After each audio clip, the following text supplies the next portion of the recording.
The conventional understanding is that one shouldn't stop learning. And if one stops learning, one is guilty of a crime when you cease your learning. However, I heard in the name of Rabbi Fold, and also Rav Shimshon Raphael Hirsch writes a magnificent idea which really is essential for this entire conference. And the key word here is umafsik mimishnaso. A person ceases his learning and separates his analysis or his appreciation of the tree from his learning. Because in fact, when one looks at the beauty of nature, and in fact the human being is compared to the tree, Adam ke'etz hasadeh, and looks at the anatomy of the human body, the physiology, the embryology of the human body, and believes that this is something separate and distinct from their learning, that in fact is a crime. If someone appreciates that looking at the inner workings of the human body and understanding them is actually part and parcel of our learning, and a key mitzvah of Talmud Torah to be able to understand these things, that is the ideal of Torah. So that is really what this conference is all about. To discuss the issues of science, to discuss the issues of medicine. We will be learning a great deal about medicine over this conference. That medicine is not Bittul Torah. That medicine is as much Torah as the Rambams that we are learning and the Gemaras that we are learning and the Shachs and the Tazes that we are learning, because they give us an appreciation of HaKadosh Baruch Hu. Medical halacha of the past was slightly different. In past centuries, for example, we had discussions in the 16th century about whether one could use human flesh from ancient Egyptian mummies for medicinal purposes. And the rabbis of the 15th century addressed that in many fascinating discussions. In the 17th century, we had discussions about smallpox inoculation, the very first of vaccinations. And the rabbis of the 17th and 18th century addressed whether it would be permissible to inject something into the human body that would actually potentially cause disease, even though the ultimate objective was to cure human disease. And in the 18th century and beyond, we began to discuss anatomical dissection. And Mirza Hashem on Shabbos, we will have an opportunity to discuss this further. In the present era, moving into the 20th and 21st century, the face of Jewish medical ethics has changed. We now have many books that are devoted exclusively to this beautiful field of Jewish medical ethics, and of course, the extraordinary Encyclopedia of Jewish Medical Ethics, in its second edition and translated into English, and many other authors, Rabbi Bleich, Rabbi Tendler, Dr. Rosner, Dr. Abraham, have contributed bountifully to the field of Jewish medical ethics. All of these volumes devoted exclusively to the field of Jewish medical ethics, a product of the 21st century, 20th and 21st century. But now we turn our eyes even beyond, into the 21st century.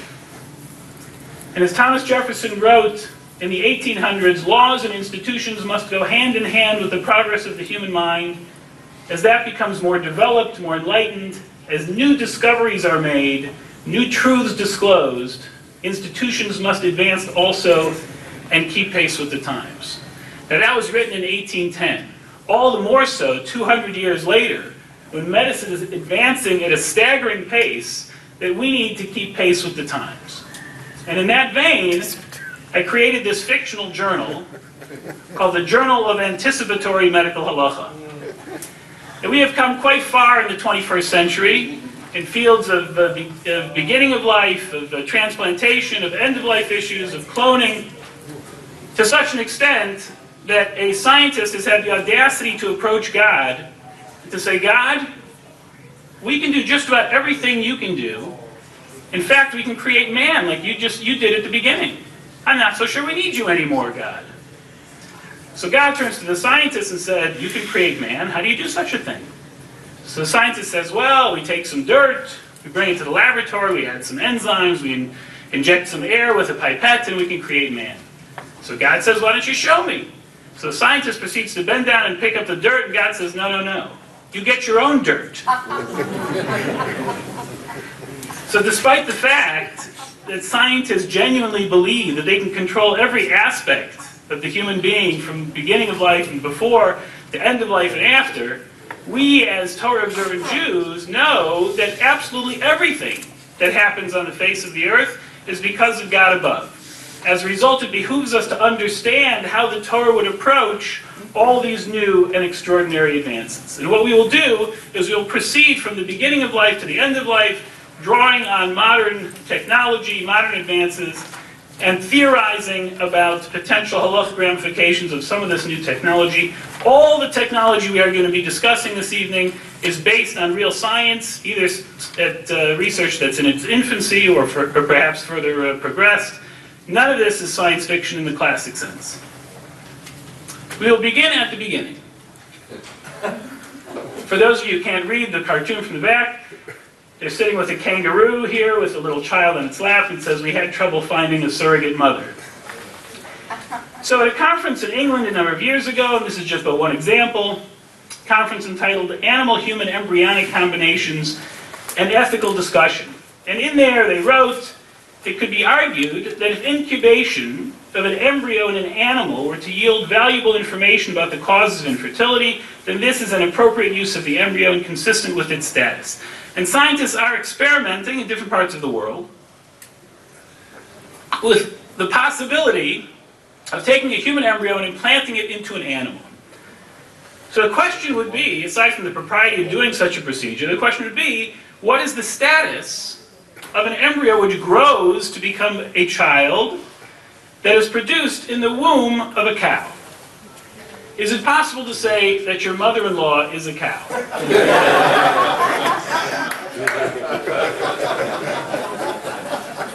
Now, we are not going to resolve this issue, but I just bring your attention to a fascinating discussion thousands of years ago in the Talmud, which bears relevance to this discussion, gives you a notion that even thousands of years ago, the rabbis were at least giving thought to this concept.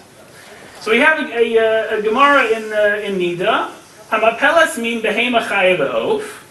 If a woman miscarries a being which appears to be like an animal, bein tamein bein ta'arin, im zachar teshev l'zachar, im nekeva teshev nekeva. If that being that she miscarries, which has animal features, appears to the viewer to be an animal, then if it's a male child, then she would observe the laws of purity and impurity that relate to a male child.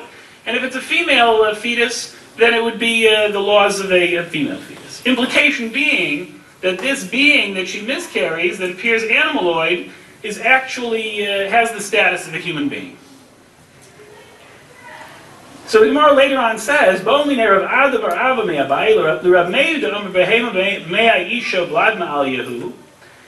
to Rav Meir, who had said previously that if a woman gives birth to a creature which has the features of an animal, that creature has the status of a human being.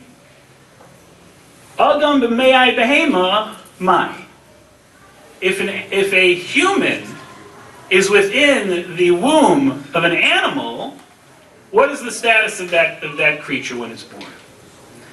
So the Gemara asks, "L'may nafkamina?" What does it make a halachic difference? So the Gemara answers, "L'ishtaruye b'achila." Are you permitted to eat it? If you shecht the cow and there's an animal being within the cow, are you permitted to eat that being or not permitted to eat that being? So here you have a fascinating discussion, in theory obviously, hypothetical discussion, about this notion of interspecies mixture. The possibility of different species mixing, and what are the potential halachic ramifications. And the poskim of our generation have begun to address this. The source that I quoted was from Rav Levi Yitzchak Halperin in his Maaseh Choshev, where he writes a brief entry, Hashtalat beitzit mufrit b'rechem behema, a fertilized human embryo in the fetus of an animal. And Chanina Rottenberg, in a small essay in Divrei Chanina, begins to address this. And they actually theoretically entertain the possibility that if an animal gives birth to a human being, the technical halachic mother might indeed be the animal.